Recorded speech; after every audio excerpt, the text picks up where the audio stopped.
pagi hari ini? Duduk siap. Berdoa. Mulai. Bismillahirrahmanirrahim. Amin. Oke, hari ini teman-temannya ada yang tidak masuk atau masuk semua? Masuk semua. Oke. Kemarin kalian belajar sama guru siapa sih? Bu Marlin. Tentang apa itu? Tentang proklamasi. Tentang proklamasi nih. Tentang proklamasi, siapa yang membaca teks proklamasi? Insinyur Soekarno. Ya, betul sekali. Nah, sekarang ibu mau tanya nih, kalian kalau misalnya lagi jalan keluar nih dengan terik panas banget itu, tubuh kalian bakal merasa panas nggak? Panas. Ya? Iya. Ada yang tahu nggak kenapa sih badan kita tuh bisa merasa Belum panas? tahu, Ibu. Belum tahu ya. Nah, anak-anak, hari ini kita akan membahas tentang suhu dan kalor. Nah, sebelum kita mulai, kita SBT dulu ya dengan tepuk semangat. Tahu kan? Tahu ya, tahu kan? Nah, yuk tepuk semangat.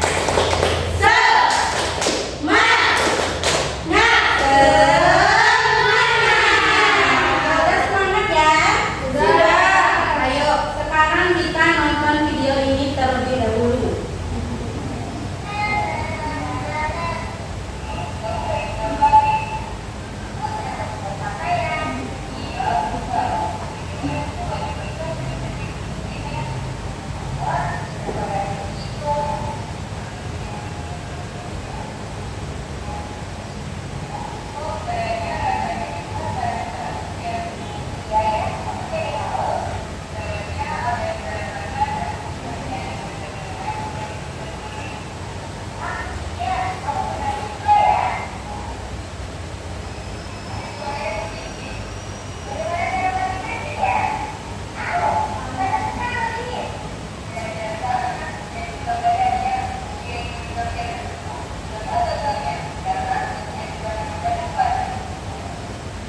Nah, anak-anak, dari video yang tadi yang sudah ibu tayangkan tadi, itu adalah contoh dari perpindahan kalor. Perpindahan apa, Nenek?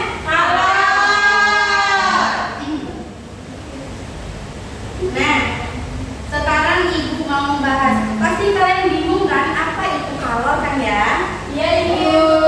Nah, jadi kalor itu adalah panas. Nah, jadi perpindahan kalor artinya pindahnya panas dari benda yang lebih panas ke benda yang lebih dingin. Nah, coba Andi bacakan contohnya. Misalnya, kalau kamu pegang sendok logam dan salah satu ujungnya dimasukkan ke dalam air panas, lama-lama ujung yang kamu pegang jadi berpanas. Nah, jadi kalian kalau misalnya megang sendok yang bahannya logam, terus kalian masukkan ke dalam air panas, itu nanti sendok yang kalian pegang ujungnya itu akan terasa panas.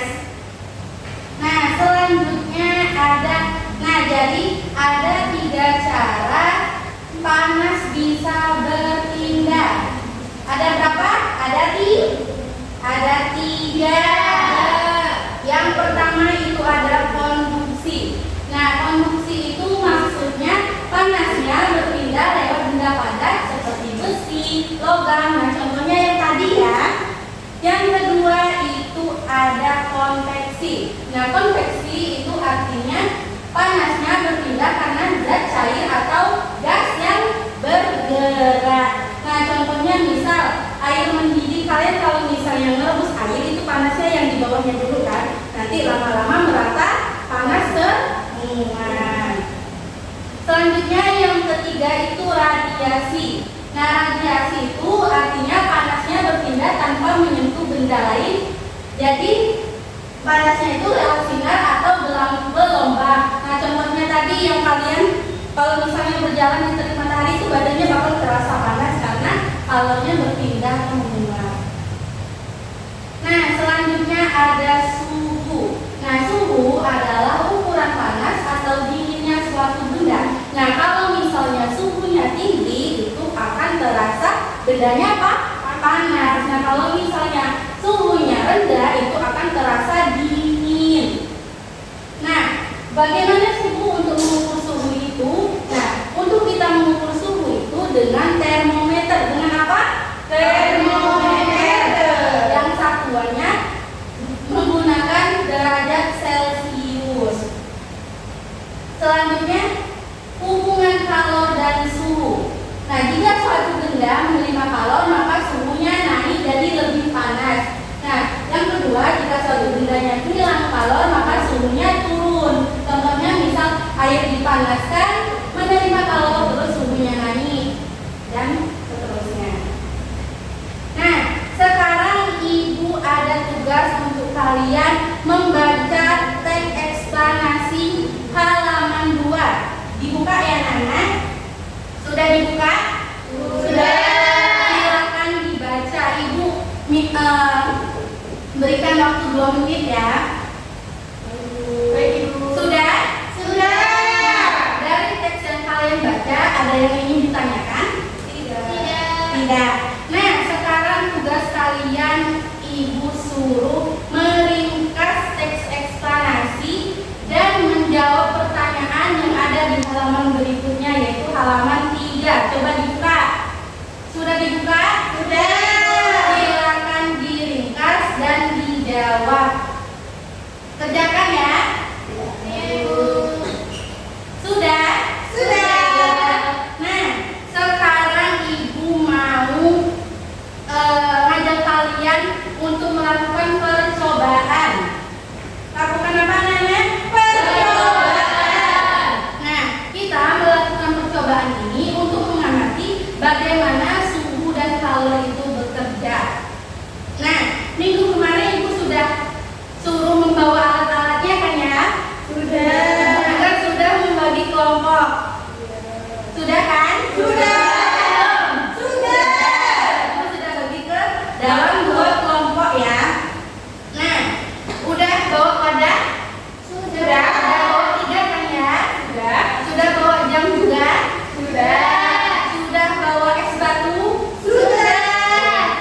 Sekarang Ibu mau kalian mengerjakan percobaan ini. Yang pertama, tugas kalian masukkan es batu ke dalam wadah. Jadi ada 3 wadah kan? Iya. Ya, masukkan. Sudah? Sudah. Silakan taruh 1 wadah di luar kelas. Andi, ayo silakan taruh ya. Iya, Ibu. Ya. Sudah? Sudah. Silakan taruh juga wadah yang kedua itu di kolong meja kalian. Sudah? Yang satunya taruh di atas. Sudah. Nah, silakan kalian amati dan catat apa yang kalian lihat di percobaan itu. Sudah? Sudah diperhatikan? Sudah.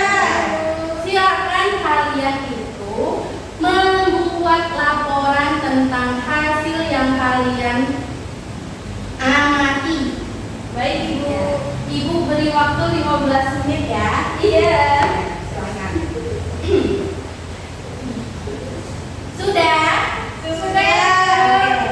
Silakan kelompok 1 maju untuk mempresentasikan hasil laporannya. Baik, Ibu. Maju.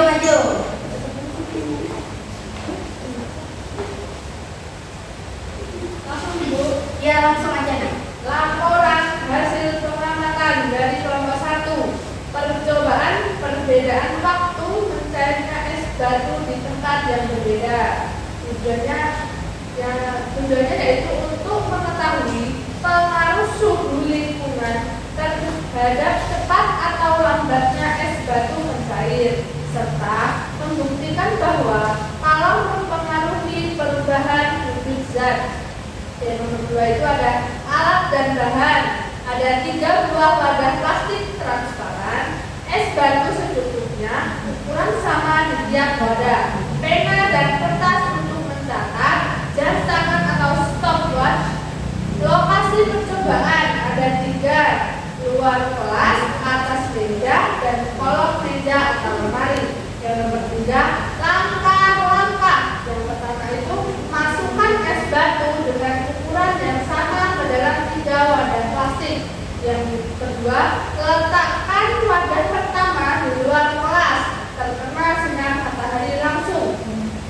Wadah kedua di atas meja dalam kelas, kena cahaya ruangan. Wadah ketiga di kolong meja atau lemari, tempat teduh dan sejuk.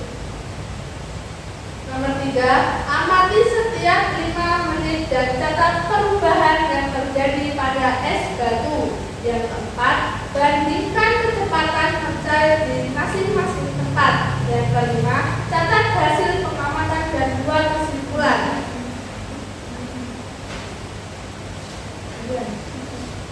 Yang keempat, hasil pengamatan.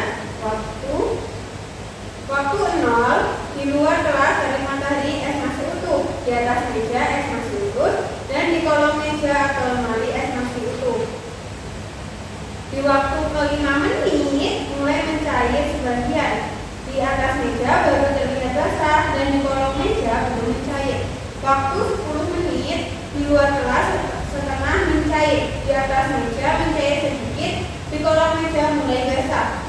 Di menit 15, di luar kelas hampir habis, di atas meja setengah mencair, di kolong meja masih ada sebagian besar.